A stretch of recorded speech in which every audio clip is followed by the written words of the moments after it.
بسم اللہ الرحمن الرحیم الحمدللہ رب العالمین صلی اللہ علی محمد وآلہ اجمعین واللعنۃ الدائمۃ علی اعداء محمد وآل محمد اما بعد وفقنا اللہ ایاکم للعلم والعمل الصالح انشاءاللہ تعالی۔ ایک مرتبہ درود پڑھیں گے سارے مل کر۔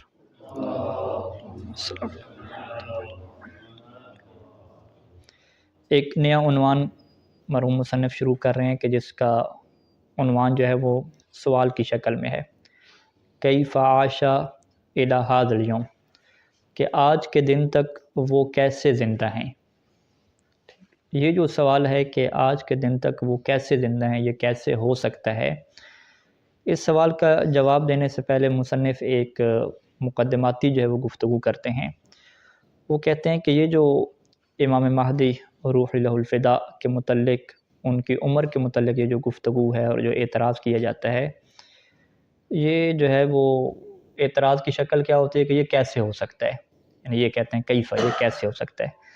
کہتے ہیں اگر دیکھا جائے تو حقیقت میں یہ تجاہل عارفانہ ہے، ایک قسم کے بغض اور نفرت کا اظہار کرنا ہے۔ یعنی ہم میں سے جو ہے وہ کوئی نہیں ہے کہ جو اشکال کرے ملائکہ کی، فرشتوں کی عمر پہ کہ یہ کیسے ہو سکتا ہے کہ فرشتوں کی اتنی لمبی عمر ہو، یا ہم میں سے کوئی جو ہے وہ ابلیس لعنت اللہ علیہ کی عمر پہ کوئی اعتراض کرے کہ یہ کیسے ہو سکتا ہے کہ اس کی اتنی بڑی عمر ہے۔ یعنی یہ کیسے کا جو سوال ہے وہ وہاں پہ پیدا نہیں ہوتا۔ اسی طریقے سے حضرت خضر علیہ السلام کی عمر کے متعلق بھی اس طرح کا کوئی سوال نہیں کیا جاتا، جبکہ یہ مسلمانوں کے ہاں متفق حقیقت ہے کہ حضرت موسیٰ علیہ السلام کے زمانے سے لے کر آج کے زمانے تک جو ہے وہ حضرت خضر علیہ السلام کے موجود ہیں۔ اور یہاں پہ اس کتاب کے حاشیے میں دو روایات جو ہیں وہ ذکر کی گئی ہیں، اکمال الدین شیخ صدوق علیہ رحمہ کی کتاب سے کہ حضرت خضر علیہ السلام کی عمر جو ہے وہ اتنی لمبی کیوں ہے۔ ایک روایت جو ہے وہ امام رضا علیہ السلام سے ہے کہ انہوں نے یہ فرمایا کہ ان الخضر علیہ السلام شرب من ماء الحیات فهو حی لا یموت حتی ینفخ فی الصور، کہ حضرت خضر علیہ السلام نے جو ہے وہ ماء الحیات پیا، جس کی وجہ سے وہ اس طرح سے زندہ ہیں کہ کبھی ان کو موت نہیں آئے گی جہاں تک کہ سور پھونکا جائے گا، اور وہ حج کے ہر سال جو ہے وہ حاضر ہوتے ہیں، عرفہ میں جو ہے وہ کھڑے ہوتے ہیں اور مومنین کی دعا کے پیچھے آمین کا کیا لفظ کہتے ہیں، وَسَيُؤْنِسُ اللَّهُ بِهِ وَحْشَةَ قَائِمًا فِي غَیبَتِهِ وَيَصِلُ بِهِ وَحْدَتَهُ، اور ہمارا جو قائم ہوگا جب اس کی غیبت ہوگی تو حضرت خضر علیہ السلام کے ذریعے سے جو آپ کی غیبت کی وحشت اور تنہائی ہوگی وہ دور ہوگی، اور وہ آپ کی وحدت کا کیا ہوں گے، سہارا ہوں گے، اور آپ کے ساتھ کیا ہیں، رہ رہے ہوں گے۔ اسی طریقے سے امام جعفر صادق علیہ السلام کی روایت ہے کہ حضرت خضر علیہ السلام عبد صالح تھے، نیک انسان تھے۔ فَإِنَّ اللَّهَ تَبَارَكَ وَتَعَالَى مَا طَوَّلَ عُمْرَهُ لِنُبُوَّةٍ قُدِّرَ لَهُ، اللہ تعالیٰ نے آپ کی عمر اس وجہ سے لمبی نہیں کی کہ کیونکہ کوئی آپ کو نبوت دی گئی تھی، وَلَا لِكِتَابٍ، اور نہ ہی کسی کتاب کی وجہ سے کہ جو آپ پہ نازل کی گئی تھی، اور نہ ہی کسی شریعت کی وجہ سے کہ جو آپ کو دی گئی کہ جس کی وجہ سے پہلے والی شریعتیں منسوخ ہو جائیں، وَلَا لِإِمَامَةٍ، اور نہ ہی کسی امامت کی وجہ سے، وَلَا لِطَاعَةٍ، اور نہ ہی کسی خاص اطاعت کی وجہ سے کہ جو اللہ نے آپ کے اوپر ضروری قرار دی اور آپ نے پورا کیا ہو اور اس کا انعام یہ ملا ہو، بل ان اللہ تبارک و تعالی لما کان فی سابق علمہ ان یقدر من عمر القائم علیہ السلام فی ایام غیبتہ ما یقدر، کہ اللہ تعالیٰ کو یہ پہلے سے علم تھا کہ حضرت قائم کی وہ عمر کو لمبا کریں گے، اور اتنی عمر لمبی ہوگی کہ جو اللہ کی قدر میں ہے۔ وعالم، اور اللہ کو اس بات کا بھی علم ہے کہ ما یکون من انکار عبادہ بمقدار ذالک العمر فی الطول، کہ اس کے بندوں میں سے بڑی تعداد ہوگی کہ جو اس لمبی عمر کا کیا ہے، انکار کرے گی۔ تو یہ چونکہ دونوں علم تھے تو طول عمر العبد صالح من غیر سبب اوجب ذالک، تو اللہ نے کیا کیا، اپنا جو عبد صالح تھے حضرت خضر علیہ السلام، بغیر کسی وجہ کے ان کی عمر کیا ہے، لمبی کر دی، اور اس کی وجہ کیا ہے، الا لعلت الاستدلال بہ علی عمر القائم علیہ السلام، مگر یہ اس لیے کیا تاکہ حضرت قائم کی جو لمبی عمر ہے اس کے اوپر استدلال قائم ہو سکے، وَلِيَقْطِعَ بِذَلِكَ حُجَّةُ الْمُعَانِدِينَ، اور جو معاند لوگ ہوتے ہیں، ضدی لوگ ہوتے ہیں، ان کی حجت ختم ہو سکے، لِأَنْ لَا يَكُونَ لِلنَّاسِ عَلَى اللَّهِ حُجَّةٌ، تاکہ جو ہے وہ لوگوں کے لیے پھر کوئی حجت اور کوئی چیز نہ بچے کہ جس کے ذریعے سے وہ اللہ کے اوپر احتجاج کر سکیں گے، یہ کیسے ہو گیا۔ تو یعنی یہ روایات اکمال الدین میں شیخ صدوق علیہ رحمہ نے، بہار الانوار میں علامہ مسیح علیہ رحمہ نے، اور دیگر کتابوں میں ہمارے پاس موجود ہیں کہ حضرت خضر علیہ السلام کی جو عمر لمبی ہوئی بغیر کسی وجہ کی ہوئی ہے، اور اس کے پیچھے وجہ بھی یہی ہے کہ حضرت حجت قائم کی جب عمر کے اوپر یہ سوال کھڑا کیا جائے گا کہ یہ کیسے ہو سکتا ہے، تو وہ کیسے ہو سکنے کا کیا ہے، یہ جواب یہاں سے کیا حل ہو جائے گا۔ تو مصنف مقدمہ میں یہ بیان کرتے ہیں کہ یہ سارے جو شبہات ہیں وہ حضرت خضر علیہ السلام کی عمر کے متعلق نہیں ہوتے، ملائکہ کی عمر کے متعلق یا ابلیس کی عمر کے متعلق نہیں ہوتے، سارے کے سارے یہ جو کیسے ہو سکتا ہے اور یہ مذاق اور یہ تجاہل کہاں پہ ہوتا ہے، ہمارے وقت کے امام عصر کے متعلق۔ تو کیا اس کے پیچھے وجہ وہی ہے کہ آل رسول سے یہ جو ہے وہ دشمنی ہے ان کو، یا جو ہے وہ ان کے پیچھے وجہ یہ ہے کہ وہ اللہ کی قدرت کو نہیں مانتے، کہتے ہیں کہ یہ اللہ کی قدرت ہے ہی نہیں اس طرح کی، اور یہ جو ان کو جب پتہ نہیں ہے اس چیز کا کہ یہ کیسے ہے یا کیسے نہیں ہے، اللہ کی قدرت کے اوپر جب ایمان نہیں ہے یا بغض ہے، تو پھر وہ اس طرح کے کیا اعتراض کرتے ہیں۔ اور مصنف کہتے ہیں کہ اس طرح کے اعتراض کرنے سے جو ہے وہ حقیقت جو ہے وہ بدل نہیں جاتی، آپ کو یہ لگ رہا ہے کہ بعید ہے ایسا ہونا ہے کہ یہ کیسے ہو سکتا ہے، آپ کو جو ہے وہ یقین نہیں آ رہا۔ مصنف کہتے ہیں ہمارے زمانے میں تو جب چاند کے اوپر لوگ گئے تھے اور تمام جو ہے وہ ریڈیوز کے اوپر اور یہ چیز اعلان ہو گئی، باقاعدہ جو ہے وہ تصویریں وغیرہ ٹیلی ویژن پہ آ گئیں، سب لوگ دیکھ رہے تھے، تو اس وقت بھی جو ہے وہ مجھے ایک بندہ ملا اور وہ مجھ سے کہنے لگا کہ انی اتعجب منک کیف تصدق هذا الخبر، مجھے بڑی حیرانگی ہے کہ آپ اس خبر کی کیسے تصدیق کرتے ہیں، کیف یمکن للنصارى والکفار ان ينظروا الى القمر، کہ یہ جو کافر ہیں اور عیسائی ہیں ان کے لیے کیسے ممکن ہو جائے کہ یہ جو ہے وہ چاند کے اوپر کیا چلے جائیں۔ تو کہتے ہیں کہ یہ جس طریقے سے لوگ جو ہے وہ اس ٹائم پہ انکار کر رہے تھے کہ یہ کیسے ہو سکتا ہے کہ کافر لوگ جو ہے وہ چاند پہ چلے جائیں، اسی طریقے سے جو ہے وہ لوگ بھی آج بھی اعتراض کرتے ہیں کہ حضرت امام مہدی علیہ السلام کی اتنی لمبی عمر جو ہے وہ کیسے ہو سکتی ہے، جبکہ یہ ایک حقیقت ہے اور بالکل ثابت ہے، اور اس میں شک کرنا ایسے ہے کہ کوئی شک یوں کرے کہ بھئی آگ جو ہے وہ گرم ہوتی ہے یا نہیں ہوتی،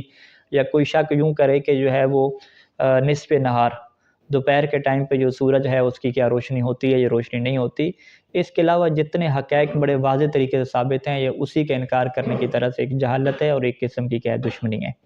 بعد ھذا المقدمہ، اس مقدمہ کو بیان کرنے کے بعد مصنف کہتے ہیں کہ اب ہم آتے ہیں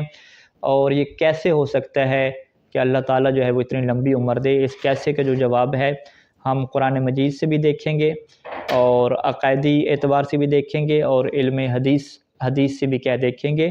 اور اس کیسے کا جواب ہم حل کریں گے اور ہم کہیں گے کہ یہ ایک عادی چیز ہے اور بالکل ایک نارمل بات ہے، اس میں کوئی تعجب کی اور حیرت کی بات نہیں ہے، یہ ایک سلسلہ اللہ تعالیٰ کا رہا ہے کہ اللہ تعالیٰ نے اپنے بہت سارے بندوں کو جو ہے وہ اتنی لمبی جو ہے وہ عمر دی ہے۔ سب سے پہلے قرآن مجید سے آتے ہیں اور کہتے ہیں کہ قرآن مجید میں ہمیں بہت سارے جو ہے وہ ایسے مثالیں مل جاتی ہیں کہ ان مثالوں میں ہم دیکھتے ہیں کہ وہ بشر ہیں اور اللہ تعالیٰ نے جو ہے وہ ان کو اتنی جو ہے وہ لمبی عمر دی ہے۔ سب سے پہلے حضرت نوح علیہ السلام کے متعلق قرآن مجید کی جو سورہ عنکبوت کی آیت نمبر 14 کو لکھتے ہیں کہ جس میں اللہ تعالیٰ کا یہ ارشاد ہوتا ہے کہ اعوذ باللہ من الشیطان الرجیم وَلَقَدْ أَرْسَلْنَا نُوحًا إِلَىٰ قَوْمِهِ فَلَبِثَ فِيهِمْ أَلْفَ سَنَةٍ إِلَّا 50 عَامًا فَأَخَذَهُمُ الطُّوفَانُ وَهُمْ ظَالِمُونَ، کہ ہم نے ان کی قوم کی طرف نوح کو بھیجا اور وہ ان میں الف سنہ الا 50 950 سال رہے، 950 سالوں کے بعد کیا ہوا، فَأَخَذَهُمُ طوفان نے جو ہے وہ ان کو جو ہے وہ لے لیا، طوفان کی وجہ سے وہ تباہ ہو گئے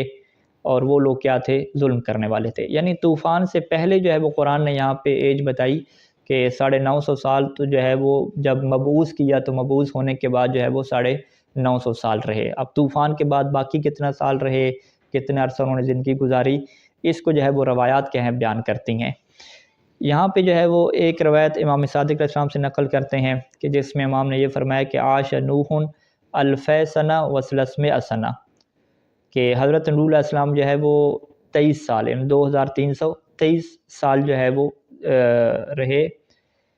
فمنہا 850 سنہ، جو 850 سال بنتے ہیں وہ قبل ان یبعث، یعنی اس قوم کی طرف مبعوث کرنے سے پہلے 850 سال ایسے رہے، اور وَأَلْفَ سَنَةٍ إِلَّا 50، اور یہ 950 سال جو قرآن نے بیان کیے یہ مبعوث ہونے کے بعد جب اپنی قوم کو انہوں نے دعوت دینا شروع کی، اور وَخَمْسُمِائَ بَعْدَ مَا نَزَلَ مِنَ السَّفِينَةِ، اور 500 سال جو ہے وہ کشتی سے اترنے کے بعد جب پانی ختم ہو گیا اور انہوں نے شہر آباد کیے اور اپنی اولاد کو مختلف شہروں میں جو ہے وہ رکھا، تو 500 سال جو ہے وہ بعد کے بنتے ہیں، یعنی یہ ٹوٹل جو ہے وہ 2300 سال، 2000 اور 300 سال کا کیا عرصہ بنتا ہے۔ ایک اور روایت میں بھی یہی بات لکھی گئی ہے کہ آپ جو ہے وہ 2300 نہیں بلکہ 2500 سال جو ہے وہ زندگی آپ نے کیا گزاری ہے۔ تو 2500 اور 2300 سال کا جو ہے وہ عرصہ ہمیں ملتا ہے حضرت نوح علیہ السلام کی زندگی کے کیا متعلق۔ اور یہاں پہ ہمارے پاس روایت ہے، یہ بھی کتاب اکمال الدین سے ہے، اور امام زین العابدین علیہ السلام سے روایت ہے کہ آپ یہ فرمایا کرتے تھے کہ فی القائم سنت من نوح وہی طول العمر، کہ ہمارے قائم میں جو ہے وہ ایک حضرت نوح کی سنت بھی ہے، اور وہ سنت کیا ہے کہ آپ کی عمر بھی کیا ہے بڑی لمبی ہے، کہ جیسے حضرت نوح کی عمر کیا ہے لمبی تھی۔ اور یہاں پہ کہتے ہیں کہ ایک اور مثال جو ہے وہ ہمارے سامنے ہے، یہ تو حضرت نوح علیہ السلام کی مثال ہے، ایک اور مثال حضرت یونس علیہ السلام کی ہے کہ وہ دنیا میں بھی جو ہے وہ لمبی عمر نہیں گزاری، انہوں نے ایک ایسی جگہ پہ لمبی عمر گزاری ہے کہ جہاں پہ زندہ رہنے کے کوئی چانس ہی نہیں ہوتے، اور وہ بھی کیا اتنی لمبی عمر وہ بھی زندہ حالت میں کیا ہے وہاں پہ گزاری ہے۔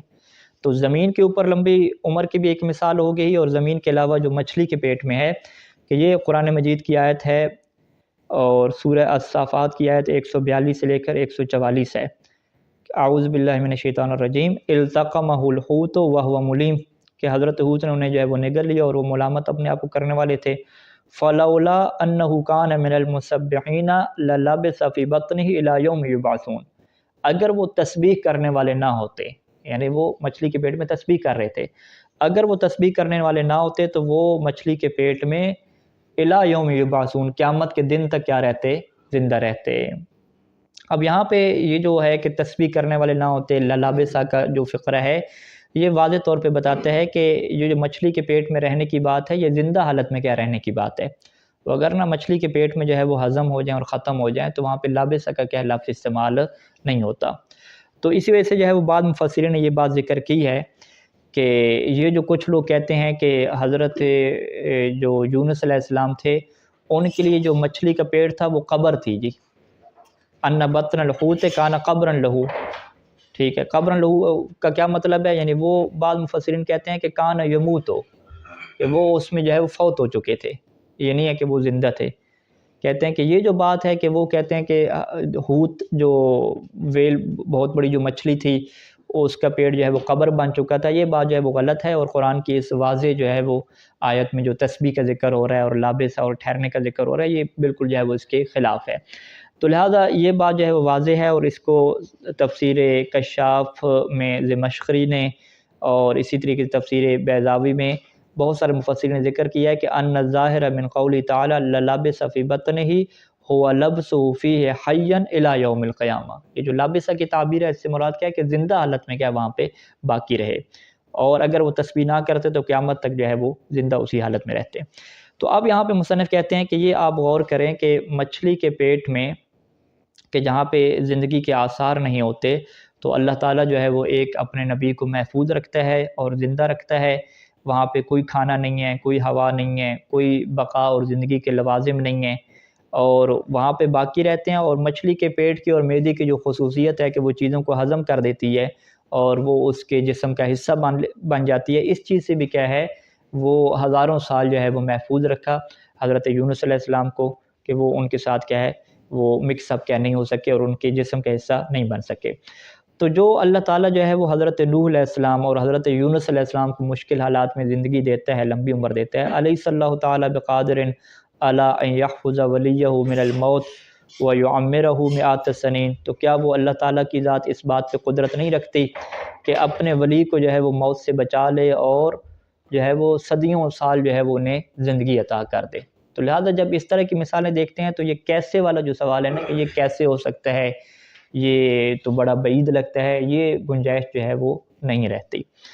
اچھا، اس کے بعد جو ہے وہ ایک اور جو ہے وہ عنوان باندھا کہ یہ تو جو ہے وہ قرآن مجید سے آپ کے سامنے مثالیں آ گئیں، ہمارے پاس جو ہے وہ عقائدی جہت سے دیکھیں تو بہت سارے جو ہے وہ حقائق ایسے ہیں کہ جن کے اوپر اگر آپ غور کریں گے تو آپ کو یہ کیس جو ہے وہ بڑا جو ہے وہ سمپل لگے گا اور ایک عادی لگے گا، اور کیسے ہو سکتا ہے کہ سوال ہی وہاں پہ کیا ہو جائے گا، ختم ہو جائے گا۔ تو انشاءاللہ اگلی گفتگو میں جو ہے وہ ان حقائق کو کیا بیان کریں گے۔ صلی اللہ علی محمد و آلہ اجمعین۔